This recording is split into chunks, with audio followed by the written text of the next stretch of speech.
And last but not least, guys, we got Navajo Stirling, the pride of the Anzacs, taking on Phillip Latu, the doctor. And I saw the worst officiated fight I've ever seen in my life when I was watching Phillip Latu's tape. It's a remarkable thing that he did not die against Alvin Hines. The referee just seemed to have no concept of mixed martial arts at all. At some point in the end of the first round, he intervenes as though the round has ended. Then our guy Latu like drops like he had been like put out, right? He's like acting like he's like TKO'd. He's like sitting down in the corner.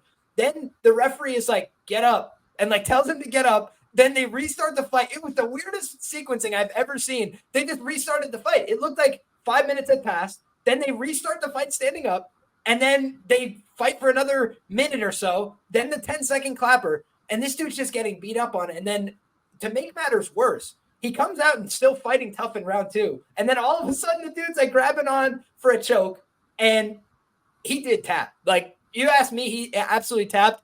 He kind of did, the one tap, like, let's see if they do something. And the guy lets go, and then he turns in, and his corner's saying he didn't tap. It was the whole fucking fiasco.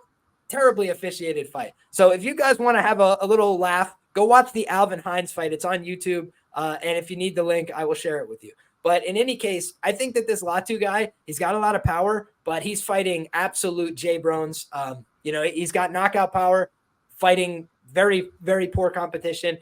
The one guy that he knocked out, Maurice Morris, was exhausted at the 2-minute mark of that fight. He was completely spent, had nothing left to give. Dylan Potter is a guy that I bet a lot of money against on Contender Series when he was fighting Caio Barajo. I bet Barajo by knockout at plus 400. He absolutely splattered that guy in similar fashion. So no disrespect to Dylan Potter, who we wish well, but it was just a kind of matchup that I felt was very favorable. As for this Navajo Stirling guy, do I have some questions about his grappling?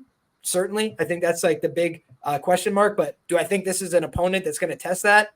Not really. I think the Latu guy shows a lot of heart on the ground. I don't think he shows any technique on the ground. For the most part, he's getting thrown around, put in terrible positions, getting choked by that Hines guy was not a very bullish signal. I think he was virtually knocked out before that. But in any case, I just wasn't really thrilled by what I saw from that guy in the wrestling, the grappling, anything like that. I thought he seemed like he was easy enough to take down and didn't have the most athletic build I've ever seen, to put it politely. Then when you look at the Navajo Stirling side, he looks like an action figure, bleached blonde. He's got a very interesting kind of look. And I think that he's got skills to pay the bills as well. He's a very patient striker on the feet, uses a lot of lead leg work. He's a switch stance fighter as well. He can operate out of both stances quite well. He's just a dangerous fighter for my liking. And he might not go out there and finish everybody. I think that's one thing you got to be cognizant of in his fights is he's very patient. I don't think he's going to go out there and try and force it. But he does chip away with offense over time, looks to work the body, looks to work the legs, attacks at all levels. So he's a guy that's going to be tough to deal with. And honestly, I just don't know that Latu has conditioning to go 15 minutes. Looking at his record, it seems like he's got a couple of kickboxing matches that have gone the distance, but I'll just tell you, like, it looked to me like he was fighting kind of at 100%, throwing a lot of heavy shots.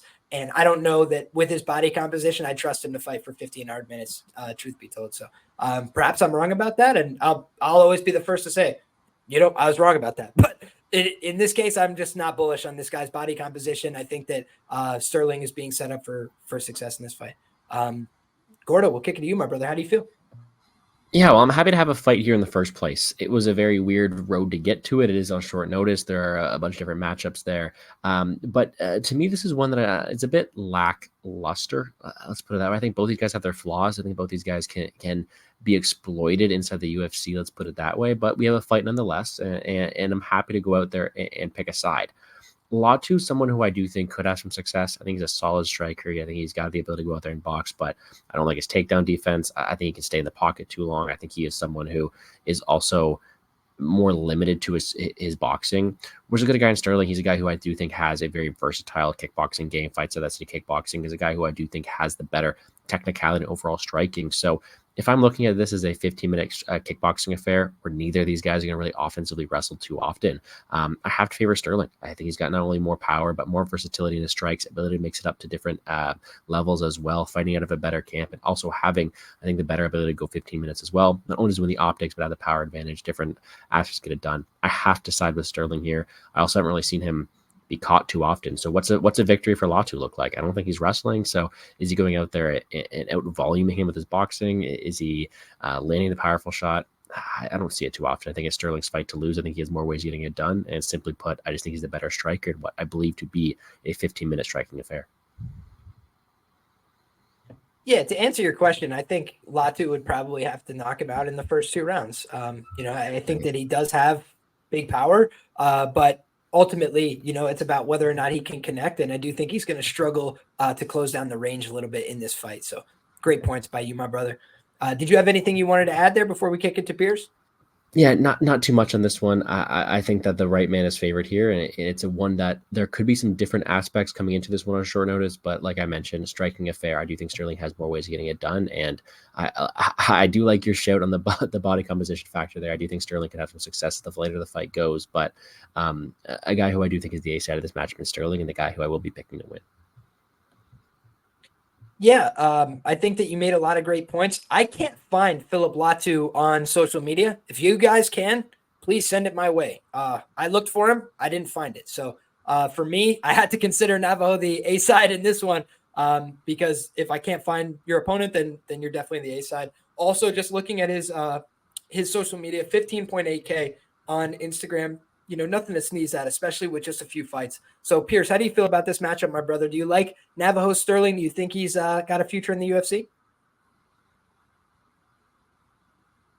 I actually really like what I saw from Navajo. He's a very well-rounded fighter. He's mixed in actually some wrestling in some of his fights. And oh yeah, I can send Latu's Instagram. It's the doctor.mma.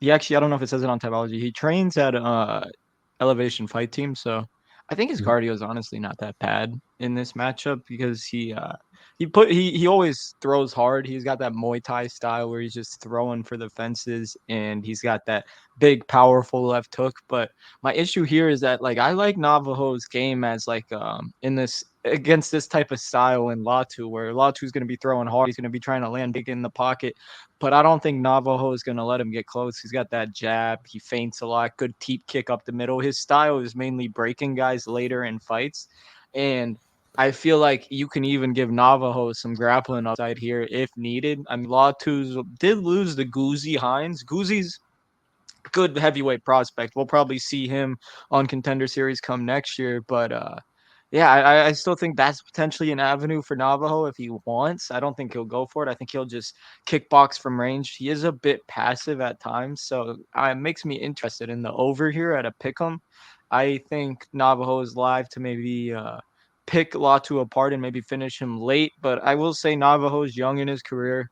His best win is fucking PFL washout Sam Kai, so maybe Latu is a tough fight. It's a step up for both guys, honestly. And I just gotta trust my gut, man. I think Navajo's got that it factor about him. I don't know exactly how old he is. He can't be too old. 26 years old. I mean, at middleweight, man, you got this guy out of city kickboxing with a striking background, man. I think this kid's got a lot of upside, and I can't wait to see what's next for him in the UFC if he gets this win here. I think Latu's a fun fighter. I just think he ran into a tough matchup here. He's going to probably have to KO Navajo early, or else I think he's going to get picked apart down the stretch.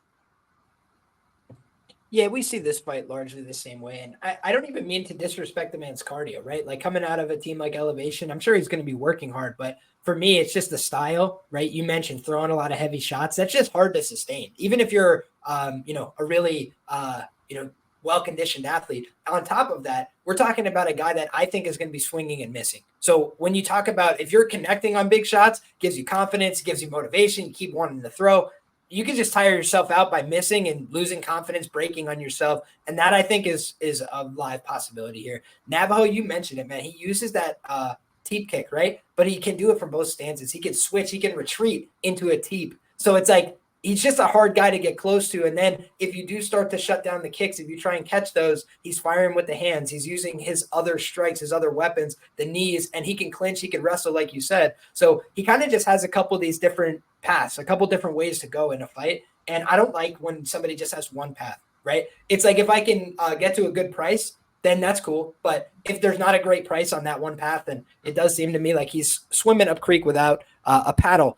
But in this fight, I'm looking at a minus 265 on BetOnline for Navajo Stirling. We're looking at about a plus 225. The comeback on Phillip Latu, and Latu by KO is just plus 300. So they're essentially agreeing with me. They're correlating the KO prop very highly with his win condition here. I tend to see it the same way.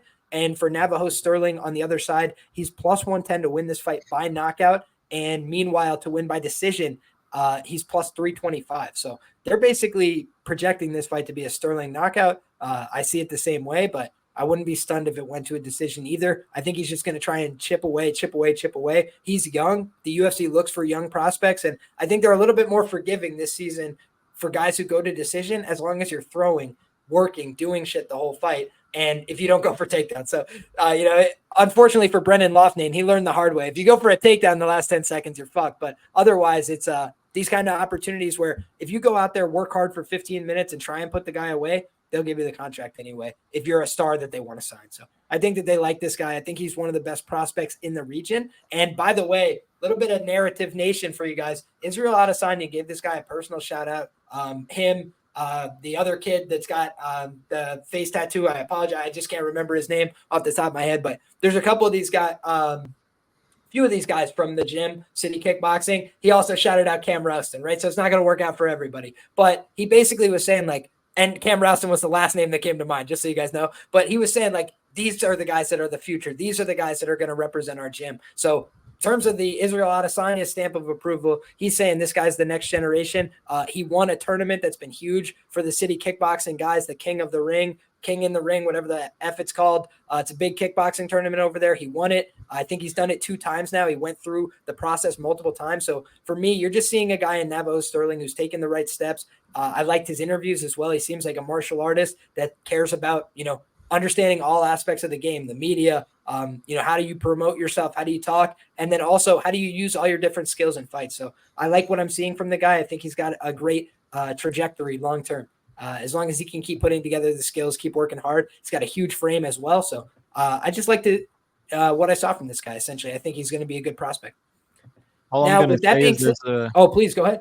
All I'm going to say is there a reason why this kid's been the main event of every single card that he's been on for MMA. So he's got that it factor about him. Looking forward to how this dude progresses in the division because middleweight could use some prospects. I think we got one here.